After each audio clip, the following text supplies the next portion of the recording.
Hey, you know what time it is, gang? Best show in town, scores and highlights. It is Big Board Friday. Welcome into a special edition of Big Board Friday, sponsored by Ohio Northern University. I am Tyler Segerman, joined alongside Chase Bachman and Noel Blumel. We are here under the lights at Steinecker Stadium, home of the Perrysburg Yellow Jackets, as we sit 1 week away from the start of the season. And can you guys believe Big Board turning 31 years old? Pretty exciting. Tyler, this is my favorite time of the year. We've been waiting all calendar long for this moment right here. High school football is back. We got the teams, we got the colors, the mascots, the rivalries. Everything about this is so incredible. Absolutely. And Noel, your second year now. Second year, it's going to be hard to top the first. So many great memories from that time, but I'm just excited to see all of the Northwest Ohio talent take the field coming up. We actually have a lot of standout players to name, and now we are going to highlight those players that you should be on the lookout for. Starting in the Flag City, over at Findlay High School, you can find one of the best recruits in the country. Senior quarterback Ryan Montgomery committed to the University of Georgia this spring. It was a huge reliever just to finally get that out of the way, not having to worry about, what the future is going to look like for me. I'm locked in with Georgia. Couldn't be more happier about it, and it's just nice to not have to worry about that, and I can just really hone in on my guys and the team and just have fun this senior year. Then over at Whitmer, senior left tackle Carter Lowe joining the older Montgomery brother on one of the most stacked rosters in the country at The Ohio State. Obviously, being committed to Ohio State and being a high-ranked target, everybody is coming at me harder. But that's what I want, and I don't want nobody to go easy on me. So, I love being Ohio State commit, and I'm glad that I'm in the position that I am. Staying on offense, another QB, this time out of Oregon. Clay High School's All-State Mason Heinschel looks forward to taking his talents to Pitt, but wants to focus on getting the Eagles a league title the last time around. A big thing for me this coming year, is just more, we want to win a league title here. And I think that was something that last year we thought was really the big goal. We weren't able to accomplish that.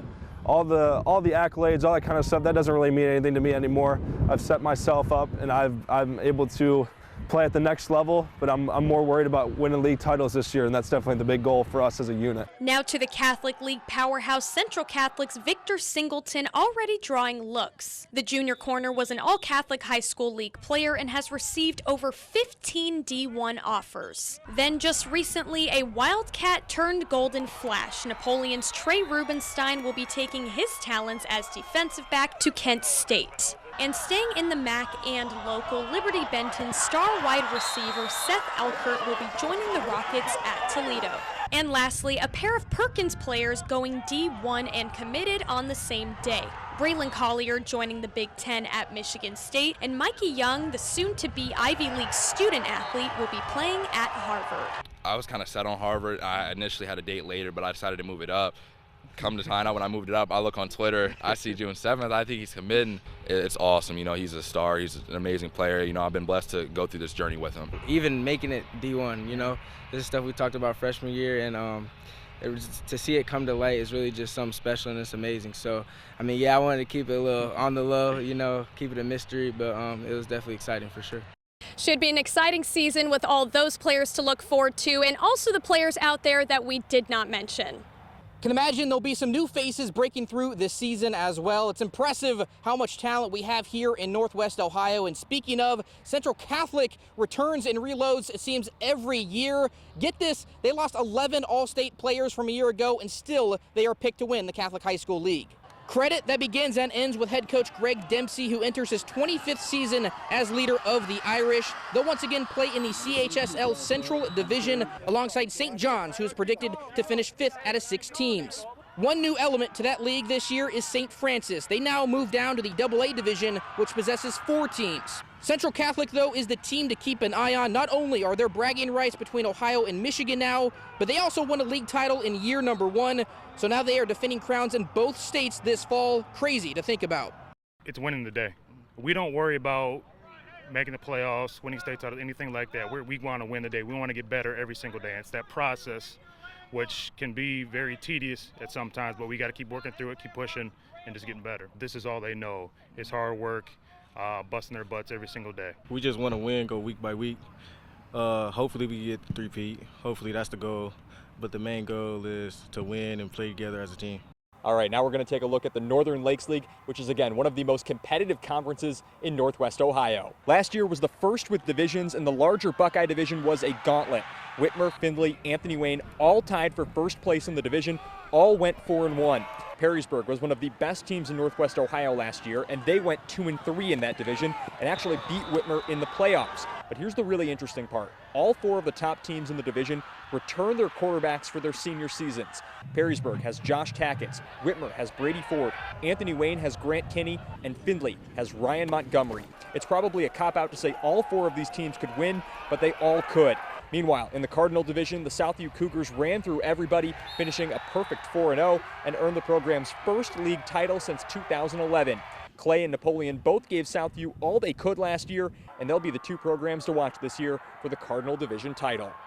We don't look back to last season, and whether it was good, bad, indifferent, it doesn't make sense. You know, the way that we keep things rolling is we talk to the kids about legacy. We played some really close games, and I think we're ready. We're going to be all right. It's tough. You know, we're coming out of a Cardinal division that had 5 playoff teams last year. Every single one of us made it, and you know, it's tough football here. You know, and we've got some real good athletes, some very complete teams, and you know, but we just know that we got to keep working.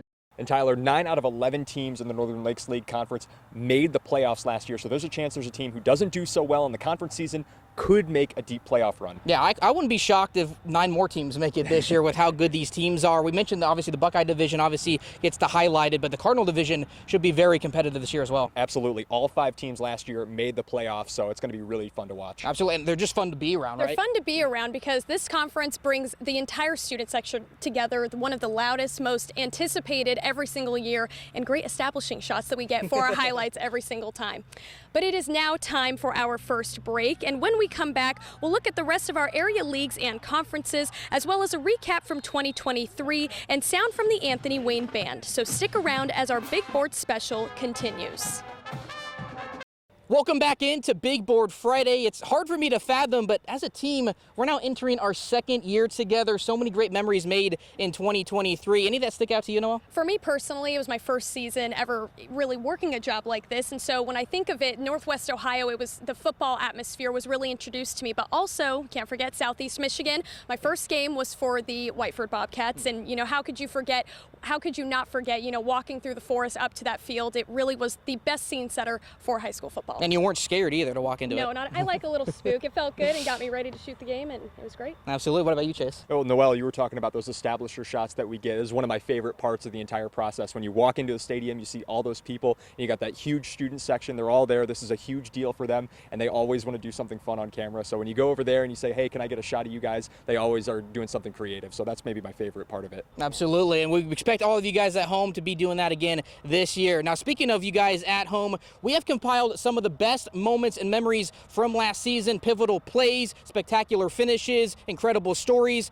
Take a look at our recap from 2023. Welcome to the 30th season of Big Board Friday. The 2023 football season kicked off last August. Week 1, Central Catholic looks to start strong after a state championship the year before. A big win for the Fighting Irish in Week 1. I was impressed how we started off on both sides of the ball. They'd go on to bring home a Division III state title. So I would say, you know, just having that mindset every week just to dominate. Back to Week 4, Liberty Center and Archibald. The Tigers look to win the NWOAL for the 2nd straight year. But the Blue Streaks won't go without a fight. Jack Hurst, the ball carrier. Liberty Center proves to be too tough. It's great to beat a program as good as Archibald, especially opening league play. The excitement carries the team to state, but Liberty Center fell in a heartbreak 21-14. The Tigers finish as the Division V state runner-up. Week 8, Whiteford takes on Reading. The Bobcats still unbeaten, and it shows. Whiteford with a shutout, 58-0. It's something special. It's like you won't get another feeling like this anywhere else in football. It's amazing. I'm just happy to play with all my friends at Ford Field again. Whiteford looks to repeat this win from the year before, but just falls short and finishes Division 8 state runner-up. Playoff football nearing Thanksgiving Day last year. Patrick Henry aims to shock the state. The Patriots get a big stop and force a punt on the first drive. But the season ends in heartbreak, an impressive record, 12 wins, just 3 losses, and the titles of Division 7 state semifinalists.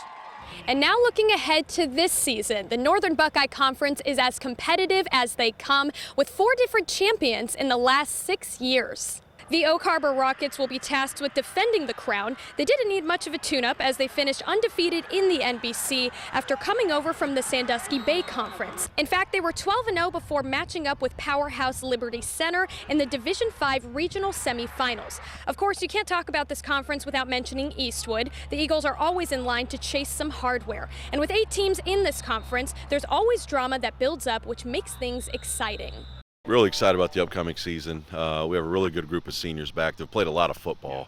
A couple of them are 4-year starters. Got a number of 3-year starters in that group. So they've done a great job leading us throughout the offseason. We've had a tremendous summer, and we're really anxious to get the season started. We take a lot of pride in, our reload, not rebuild mentality, and the development of players, through our practice setups. So we're excited for them guys to get an opportunity to step in and call certain spots on the field their own, and ready to compete against any kind of opponent. To the Northwest Ohio Athletic League we now shift. Liberty Center sits in position to continue its domination. A 19-game NWOAL win streak is what the Tigers will carry into 2024, which has helped fuel a pair of state runs over the last 2 seasons. As the defending state runner-up, the quest of a return still presents itself, although they will have to replace some talented seniors. Still, they are picked to three-peat and win the league championship again. Patrick Henry will be the biggest roadblock. They themselves were a state Final Four team a year ago. Can't count out Archibald either. It always starts with our league, okay? We pride ourselves with what we've done historically in the league, and be honest with you, Liberty Center's been the top dog here in the last several years, obviously. So our goal is to get back and compete in that league with Liberty for a league championship. We want to get better every day in practice, and we want to try to get back to Canton's our goal. A lot of these guys, I think, have some goals of winning championships and things like that. But for me and the staff, it's just be as good as we can possibly be, and prepare to beat the best teams in the state week in and week out. And if we feel like if we do that and follow that process, the winning will take care of itself. And there'll be some great conference races all across Northwest Ohio this season. Scott and Start look like the 2 best teams in the City League. Keep an eye on them. Ottawa Hills is trying to make it 3 straight titles in the TAC and in the Sandusky Bay Conference. Perkins is coming off a regional final appearance last year. They'll be the favorites again for the Lake Division title. In the River Division, Hopewell Loudon and Tiffin Calvert are 2 teams to keep an eye on. And finally, in the Blanchard Valley Conference, Liberty Benton and Macomb have split the last 4 BBC titles. They meet in Week 3 to kick off conference play. All right, and it's not just the players doing their thing on the field, it's also the marching bands. And the Anthony Wayne Marching Generals are one of the best bands in the state of Ohio. Here's an early look at the soundtrack of Friday Night Football. 1, 2, 1, 2, ready, go! We're trying to teach our new people out here, get all the basics and get them ready for the season, especially when we're throwing all the stuff at them. It can be kind of hard for them. So just getting them nice and prepared, getting them ready to play and march at the same time. I think it'll be a great time. Ready? A lot of intense learning. We basically learn like our whole halftime drill and pregame in 4 days. It's a lot of memorization. We memorize all our music too. It's a really tough process, but it's really fun. Down, 1, 2, set. It's trying to maintain the tradition that's here with also adding some new things also. It's the process, really. Getting all this music that you really don't know, and then kind of figuring it out, and then mastering it, and then performing it. It's a long process. I think band camp is really the best way to do it because we're with each other 6.5 hours a day, and it's different for every person. Like some people it takes a little bit longer, some people they get it really quickly, but everyone gets it in the end. I just think there's always been a strong band tradition here. The students carry on that tradition and have pride in what they do and work hard. I mean, we have great kids and they work hard, so that's how we're able to achieve the things that we are. We operate kind of as a family, and it's great to see all the kids kind of come together and have a good group that they can relate to. Joining the Marching Generals has probably been one of the best things I've done in my high school career. It's like a family. Like, you grow so close with the people that you're around because you're around them all the time. I mean, we sacrificed like 4 months of our lives just doing this. It's a really special thing to be a part of. Tyler Noel, I know I said Anthony Wayne, one of the best bands in Northwest Ohio, and they are, but there's obviously a ton of more great marching bands out there for Friday Night Football. Yeah, and an exciting new feature this year for you guys at home. No longer are we selecting them ourselves. You guys will be able to make your voice heard, as we will have a vote. 4 programs, 4 schools a week will be put on a vote, and we'll have the winner announced each Tuesday. Really exciting. I love it. It just adds more competition to the whole football season and gets the whole community involved, so make sure you vote every week. We're in the home stretch now, still plenty more to highlight, including what's new at Southview, what's new in our show this year, and of course, a look at our Week 1 lineup. Stay tuned, we'll be right back. Welcome back into Big Board Friday. We are enjoying ourselves here at Steinecker Stadium under the lights. It's just so special. I know. I've actually never been here to cover a game myself, but just being here tonight when it's quiet, dark, it's the perfect tease and foreshadowing to the electric upcoming season. Absolutely. Yeah, and I know this place a little too well. You know, being an Anthony Wayne guy, this is the rival school. I would come here all the time and appreciate the turf field, because we didn't have this back in White House. You know, that old style, you know, down in the pit, dirt field, and, you know, a lot of people at Anthony Wayne call that an advantage, especially when it rains. Absolutely. And Chase mentioned it, obviously a lot of high schools are replacing grass with turf field. Well, Southview High School will be experiencing that phenomenon this season, but the impact it'll create goes a little bit beyond the surface. We are truly blessed to have this. Kind of in awe that it looks so great. I love the orange end zones, the way they made the green change all the way down the field. I think it looks incredible. Fresh off a season full of success, the Cougars are now reaping the reward of a new kind. It was a long time coming. I mean, a lot of people put a lot of time and effort into making this happen, and it's really great. When August came around, Mel Nussbaum Stadium experienced a world-class makeover. But the turf itself, not the only meaningful addition. You're speechless about it. Yeah. You know, just the fact that a lot of people had to say yes about putting my name there. So I'm very, very appreciative.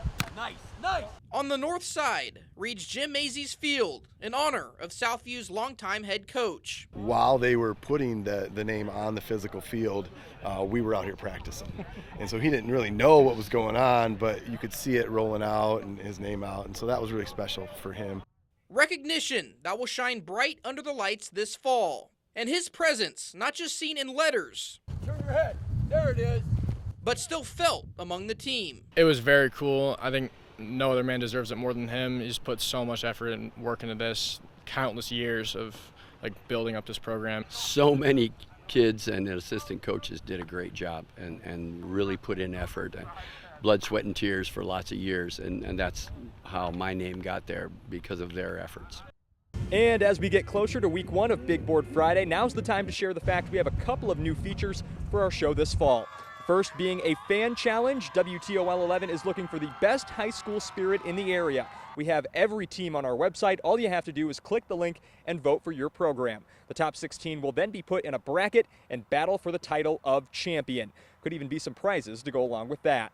On top of that, we also have to feature a play of the night. We'll give some more spotlight to the best play of Friday Night Football, as if the players needed any more motivation to show out for the camera. Looking ahead to the opening week of play, here's what our slate consists of. Our featured games of the week will be Findlay at Central Catholic, Southview at Northview in the Battle of Sylvania, and the oldest rivalry in Ohio, the River Rock, Defiance at Napoleon. Those should all be fantastic season openers. Other places we've got Perrysburg versus St. Francis, Maumee versus Springfield, Dublin Kaufman versus Whitmer, Hilliard Darby versus Anthony Wayne, Norwalk versus Start, Elida versus Rogers, Bowling Green versus Otsego, Genoa versus Archbold, Tenora versus Liberty Center, and Rossford versus Northwood. In total, 15 games on our plate to kick off the 2024 season.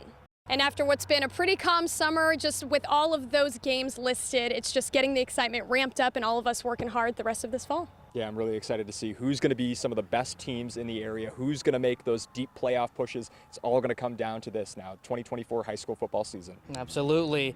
1 week from today, week 1 will get started. We are pleased to present you the 31st edition of Big Board Friday, this year sponsored by Ohio Northern University. For Chase Bachman and Noel Blumel, I am Tyler Segerman. Thank you again for tuning in.